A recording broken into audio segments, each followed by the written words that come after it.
Hi friends, good morning. Welcome to my YouTube channel. ನಾನು ಪುಷ್ಪ. ಹೇಗಿದ್ದೀರೆಲ್ಲ? ಚೆನ್ನಾಗಿದ್ದೀರಾ? ನಾನಂತೂ ತುಂಬ ಚೆನ್ನಾಗಿದ್ದೀನಿ. ಆ್ಯಂಡ್ ಇವತ್ತು ಈ ವ್ಲಾಗಲ್ಲಿ ನಾನು ನನ್ನ ಪಾಪದ್ದು ಡೈಲಿ ರೋಟೀನ್ನ ತೋರಿಸ್ತಿದ್ದೀನಿ.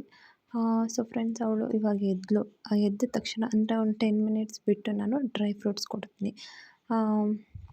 ಅದರಲ್ಲಿ ಬಾದಾಮಿ ಮತ್ತು ಗೋಡಂಬಿ ಮತ್ತು ಒಂದು ದ್ರಾಕ್ಷಿ ಸ್ವಲ್ಪ ಮತ್ತು ಪಿಸ್ತಾ ಒಂದು 4 ಹಾಕಿ ಕೊಡ್ತೀನಿ. ಫ್ರೆಂಡ್ಸ್, ನಾನು ಬಾದಾಮಿನ ನೈಟೇ ನೆನೆ ಹಾಕ್ಬಿಟ್ಟು ಕೊಡ್ತಿದ್ದೆ, ಬಟ್ ಅವಳು ತಿಂತಿರ್ಲಿಲ್ಲ. 1-2 ದಿನ ಕೊಟ್ಟೆ, ಬಟ್ ತಿಂತಿರ್ಲಿಲ್ಲ. ಸೊ ಹಾಗಾಗಿ ಹಾಗೆ ಕೊಡ್ತೀನಿ. ನೆಕ್ಸ್ಟ್ ಅದು ತಿಂದಾದಮೇಲೆ ಸ್ವಲ್ಪ ಹೊತ್ತು ಬಿಟ್ಟು ಅವಳಿಗೆ ಬ್ರಷ್ ಮಾಡಿಸ್ತೀನಿ.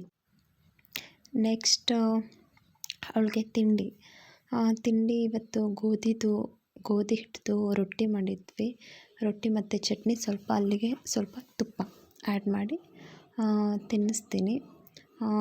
ಫ್ರೆಂಡ್ಸ್, ಮಕ್ಕಳಿಗೆ ನಾವು ಎಷ್ಟು ತುಪ್ಪ ತಿನ್ನಿಸ್ತೀವಿ ಅಷ್ಟೂ ಕೂಡ ಒಳ್ಳೆಯದು. ಸೊ ಅವಳು ಅಷ್ಟೇ ತುಪ್ಪ ತಿನ್ನಬೇಕಾದ್ರೆ ನಂಗೆ ಬೇಡ ಅಂತಲೇ ಹೇಳ್ತಾಳೆ. ಬಟ್ ಹಂಗೆ ಬಿಟ್ಟರೆ ಆಗಲ್ಲ. ತುಪ್ಪ ಮಕ್ಕಳಿಗೆ ಎಲ್ಲನೂ ಅಭ್ಯಾಸ ಮಾಡಿಸ್ಬೇಕು. ಸೊ ಹಾಗಾಗಿ ತುಪ್ಪ ತಿನ್ನಿಸಿ ಒಳ್ಳೆಯದು ಅಂತ ಹೇಳ್ತೀನಿ ಮಕ್ಕಳಿಗೆ. ಸೊ ತಿನ್ನಿಸೋ ತನಕ ಅಷ್ಟೇ ಬೇಡ ಅಂತಿರ್ತಾಳೆ. ಆಮೇಲೆ ಏನಿಲ್ಲ, ಫೋನ್ ಕೊಟ್ಟರೆ ಒಂದು 10 ಮಿನಿಟ್ಸ್ ಫೋನ್ ಕೊಡಬೇಕು ತಿನ್ನಿಸ್ಬೇಕಾದ್ರೆ. ಇನ್ನು ಫೋನ್ ಕೊಡಲಿಲ್ಲ ಅಂದರೆ ತಿನ್ನದೆ ನೆಗ್ಲೆಕ್ಟ್ ಮಾಡಿಬಿಡ್ತಾಳೆ ಅಂತ ಹೇಳಿ ಸ್ವಲ್ಪ ಹೊತ್ತು ಮಾತ್ರ ಫೋನ್ ಕೊಡ್ತೀನಿ. ನೆಕ್ಸ್ಟ್ ತಿಂಡಿ ತಿನ್ನಿಸಿ ಸ್ವಲ್ಪ ಹೊತ್ತು ಆದಮೇಲೆ ಸ್ನಾನಕ್ಕೆ ಕರ್ಕೊಂಡು ಹೋಗ್ತೀನಿ.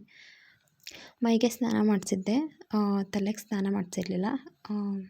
ಇದ್ರ ಹಿಂದಿನ ದಿನ ನಾನು ತಲೆಗೆ ಸ್ನಾನ ಮಾಡಿಸಿದ್ದೆ. ಸೊ ಹಾಗಾಗಿ ಇವತ್ತು ಮೈಗೆ ಸ್ನಾನ ಮಾಡಿಸಿದೆ. ತಿಂಡಿ ತಿನ್ನಿಸಿ ಅದು ಸ್ನಾನ ಮಾಡಿಸಿ ಎಲ್ಲ ರೆಡಿ ಆದಳು. ನೆಕ್ಸ್ಟ್ ಅವಳು ಹಾಲು ಕುಡಿಸಿರ್ಲಿಲ್ಲ ಅಲ್ವಾ. ನಾನು ತಿಂಡಿ ತಿನ್ನಿಸಿದ ತಕ್ಷಣ ಕುಡಿಸಲ್ಲ, ಸ್ನಾನ ಮಾಡಿಸಿ ಆದಮೇಲೆ ಕುಡಿಸೋದು ಹಾಲು. ಸೊ ಹಾಲು ಜೊತೆ ಏನಾದ್ರು ಸ್ನ್ಯಾಕ್ಸ್ ಕೊಟ್ಟರೆ ಅವಳು ತಿಂದ್ಕೊಂಡು ತಿಂತ ನಾನು ಹಾಲು ಕುಡಿಸ್ತೀನಿ. ತಿನ್ನಿಸ್ತಾ ಒಂದು ಸ್ವಲ್ಪ ಸ್ನ್ಯಾಕ್ಸ್ ತಿನ್ನಿಸ್ತೀನಿ. ಚಿಪ್ಸ್ ಅಥವಾ ಬಿಸ್ಕೆಟ್ ಏನಾರ ಕೊಡ್ತೀನಿ. ಸೊ ಮಕ್ಕಳಿಗೆ ತಿನ್ನಿಸೋದು ಕುಡಿಸೋದು ಅಂದರೆ ತುಂಬಾ ಕಷ್ಟ. ನನ್ನ ಪಾಪು ಅಂತೂ ತಿನ್ನಿಸೋದು ನನಗೆ ತುಂಬ ಕಷ್ಟ. ಬೇಡ ಅಂತಲೇ ಇರ್ತಾಳೆ. ಫೋರ್ಸ್ ಮಾಡಿ ತಿನ್ನಿಸ್ಬೇಕು, ಕುಡಿಸ್ಬೇಕು. ಬಟ್ ಏನೂ ಮಾಡೋಕ್ಕಾಗಲ್ಲ, ಮಕ್ಕಳಲ್ವಾ. ಸೊ ಹಾಗಾಗಿ ಅವಳಿಗೆ ತಿನ್ನಿಸೋದು, ಊಟ ತಿಂಡಿ ಮಾಡಿಸೋದು ಒಂದು ಅರ್ಧ ಮುಕ್ಕಾಲು ಗಂಟೆ ಟೈಮರ ಆಗುತ್ತೆ.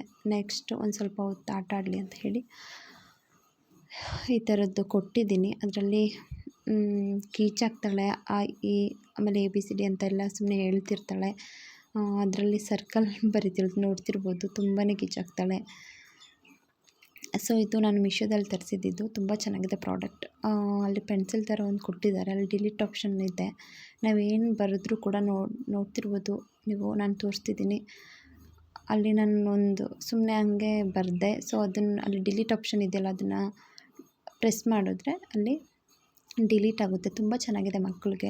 ಇವಾಗ ಸ್ಲೇಟ್ ಎಲ್ಲ ಇರುತ್ತಲ್ಲ ಫ್ರೆಂಡ್ಸ್, ಅದು ಕೊಟ್ಟರೆ ಮಕ್ಕಳಿಗೆ ಡಸ್ಟ್ ಅಲರ್ಜಿ ಥರ ಆಗುತ್ತೆ. ಅಲ್ಲಿ ಈ ಥರದ್ದಾದರೆ ಏನೂ ಪ್ರಾಬ್ಲಮ್ ಆಗೋಲ್ಲ. ಸೊ ಹಾಗಾಗಿ ಸ್ವಲ್ಪ ಹೊತ್ತು ಅದರಲ್ಲಿ ಏನೇನೋ ಸುಮ್ಮನೆ ಬರೀತಿರ್ತಾಳೆ. ನೆಕ್ಸ್ಟ್ ಅವಳಿಗೆ ಮಧ್ಯಾಹ್ನ ಊಟ 1-1:30ಗೆಲ್ಲ ಊಟ ಮಾಡಿಸ್ಬಿಡ್ತೀನಿ ಅವಳಿಗೆ ನಾನು. ಫ್ರೆಂಡ್ಸ್, ಅವಳಿಗೆ ನಾನು ತರಕಾರಿ ಜಾಸ್ತಿ ಕೊಡ್ತೀನಿ. ಅದರಲ್ಲಿ ಅನ್ನ ಮತ್ತು ಸ್ವಲ್ಪ ಸಾಂಬಾರು ಹಾಕ್ಬಿಟ್ಟು, ಅಲ್ಲಿ ಬೀಟ್ರೋಟ್ ಸಾಂಬಾರು ಮಾಡಿದ್ದೆ. ಬೀಟ್ರೋಟ್ ಎಲ್ಲ ಹಾಕಿ, ಸೊ ಬೀಟ್ರೋಟ್ ಮತ್ತು ಸ್ವಲ್ಪ ತುಪ್ಪ ಹಾಕ್ಬಿಟ್ಟು ಮಧ್ಯಾಹ್ನ ಊಟ ಅವಳಿಗೆ ಅನ್ನ ಮತ್ತು ಬೀಟ್ರೋಟ್ ಸಾಂಬಾರು, ನೆಕ್ಸ್ಟ್ ಅಲ್ಲಿಗೆ ತುಪ್ಪ ಮಿಕ್ಸ್ ಮಾಡಿ ಊಟ ಮಾಡಿಸ್ತೀನಿ. ಹೀಗೆ ಆಟ ಆಡ್ತಾ ಊಟ ಮಾಡ್ಕೊತಾಳೆ. ಸ್ವಲ್ಪ ರಿಸ್ಕ್, ಬಟ್ ಇಟ್ಸ್ ಓಕೆ. ಏನು ಮಾಡೋಕ್ಕಾಗಲ್ಲ, ಮಕ್ಕಳಲ್ವ, ಅವ್ರಿಗೆ ಏನು ಗೊತ್ತಿರುತ್ತೆ. ಸೊ ಹಾಗಾಗಿ ಇವಳಿಗೆ ಊಟ ಮಾಡಿಸೋದು ಒಂದು ಅರ್ಧ ಮುಕ್ಕಾಲು ಗಂಟೆ ಟೈಮ್ ಅವಳ ಜೊತೆ ಟೈಮ್ ಪಾಸ್ ನನಗೆ. ಮಧ್ಯಾಹ್ನ ಅಂದರೆ ಮಲ್ಗೋಕ್ಕೆ ಮುಂಚೆ ಊಟ ಮಾಡಿಸಿ ಎಲ್ಲ ಆದಮೇಲೆ ಒಂದು 10 ಮಿನಿಟ್ಸ್ 15 ಮಿನಿಟ್ಸ್ ಆಟ ಆಡ್ತಾಳೆ. ಅಂದರೆ 1:30ಗೆಲ್ಲ ಊಟ ಮಾಡಿಸ್ತೀನಿ ಅಲ್ವಾ, 2 o'clock ತನಕನೂ ಆಟ ಆಡ್ತಾಳೆ ಅಂದ್ಕೊಳ್ಳಿ. 2 o'clock ಮೇಲೆ ಮಲಗಿಸ್ತೀನಿ ಅವಳನ್ನ ನಾನು. ತುಂಬ ಚೆನ್ನಾಗಿ ನಿದ್ರೆ ಮಾಡ್ತಾಳೆ. 2 o'clockಗೆ ಮಲ್ಕೊಂಡ್ರೆ 5 o'clockಗೆ ಎತ್ತಾಳೆ. 3 hours ತುಂಬ ಚೆನ್ನಾಗಿ ನಿದ್ರೆ ಮಾಡ್ತಾಳೆ. ಅವಳು ಎದ್ಮೇಲೆ ನಾನು ದಾಳಿಂಬೆ ಹಣ್ಣು ಕೊಟ್ಟಿದ್ದೆ ಇವತ್ತು. ಒಂದೊಂದು ದಿನ ಸೇಬು ಕೊಡ್ತೀನಿ, ಒಂದೊಂದು ದಿನ ಬಾಳೆಹಣ್ಣು ಕೊಡ್ತೀನಿ. ಡೈಲಿ ಒಂದೊಂದು ಕೊಡ್ತಾ ಇರ್ತೀನಿ. ಸೊ ಫ್ರೆಂಡ್ಸ್, ನೆಕ್ಸ್ಟ್ ಒಂದು 1/2 hour ಬಿಟ್ಟು ಅವಳಿಗೆ ನಾನು ಮೊಟ್ಟೆ ಬೇಯಿಸ್ಕೊಡ್ತೀನಿ ಎಗ್ ಬಾಯ್ಲರಲ್ಲಿ. ಡೈಲಿ ಮೊಟ್ಟೆ ಕೊಡಲ್ಲ, ಒಂದಿನ ಬಿಟ್ಟು ಒಂದಿನ ಕೊಡ್ತೀನಿ ಮೊಟ್ಟೆ. ಅಲ್ಲಿಗೆ ಸ್ವಲ್ಪ ಚಿಲ್ಲಿ ಪೌಡರ್ ಆ್ಯಂಡ್ ಸಾಲ್ಟ್, ಸ್ವಲ್ಪ ಸಕ್ಕರೆ ಹಾಕ್ಬಿಟ್ಟು ಕೊಡ್ತೀನಿ. ಇಲ್ಲ ಅಂದರೆ ಹಾಗೆ ತಿನ್ನಲ್ಲ ಅವಳು. ಸೊ ಹಾಗಾಗಿ ನೆಕ್ಸ್ಟು ಸಂಜೆ 6-6:30ಗೆಲ್ಲ ಹಾಲು ಕುಡಿಸ್ತೀನಿ. ರಸ್ಕ್ ಅಥವಾ ಬಿಸ್ಕೆಟ್ ಏನಾರು ಇದ್ದರೆ 1 ಅಥವಾ 2 ತಿನ್ನಿಸ್ಬಿಟ್ಟು ಲಾಸ್ಟಿಗೆ ಹಾಲು ಕುಡಿಸ್ಬಿಡ್ತೀನಿ 6:30ಗೆ. ಸೊ ನೆಕ್ಸ್ಟ್ ಇನ್ನು ಡೈರೆಕ್ಟ್ ನೈಟ್ ಊಟಕ್ಕೆ ಉಪ್ಪಿಟ್ಟು ಮಾಡೋಣ ಅಂತ ಮಾಡಿದ್ದೆ. ಮಧ್ಯಾಹ್ನನೂ ಕೂಡ ಅನ್ನ ಜಾಸ್ತಿ ತಿನ್ನೋಕ್ಕಾಗಲ್ಲ ಅಂತ ಹೇಳಿ ಉಪ್ಪಿಟ್ಟು ಮಾಡಿದ್ದೆ. ಅಲ್ಲಿಗೆ ಸ್ವಲ್ಪ ಮೊಸರು ಹಾಕ್ಬಿಟ್ಟು ಕೊಟ್ಟಿದ್ದೆ. 1-2 ಸ್ಪೂನ್ ತಿಂದಳು ಅಷ್ಟೇ. ಆಮೇಲೆ ನಾನೇ ತಿನ್ನಿಸ್ದೆ. ಫ್ರೆಂಡ್ಸ್, ಇದಾಗಿತ್ತು ನನ್ನ ಪಾಪುದು ಡೈಲಿ ರೋಟೀನ್. ಈ ವಿಡಿಯೋದಲ್ಲಿ ನಿಮ್ಮ ಜೊತೆ ಶೇರ್ ಮಾಡ್ಕೊಂಡಿದ್ದೀನಿ. ವಿಡಿಯೋ ಇಷ್ಟ ಆದರೆ ಲೈಕ್ ಮಾಡಿ, ಶೇರ್ ಮಾಡಿ, ಕಮೆಂಟ್ ಮಾಡಿ. ಯಾರೆಲ್ಲ ಹೊಸದಾಗಿ ನನ್ನ ಚಾನಲ್ನ ನೋಡ್ತಿದ್ರೆ ಪ್ಲೀಸ್ ಹೋಗಿ ಸಬ್ಸ್ಕ್ರೈಬ್ ಮಾಡಿ. ನೆಕ್ಸ್ಟ್ ವಿಡಿಯೋದಲ್ಲಿ ಸಿಗ್ತೀನಿ. ಅಲ್ಲಿವರೆಗೂ ನಮಸ್ಕಾರ.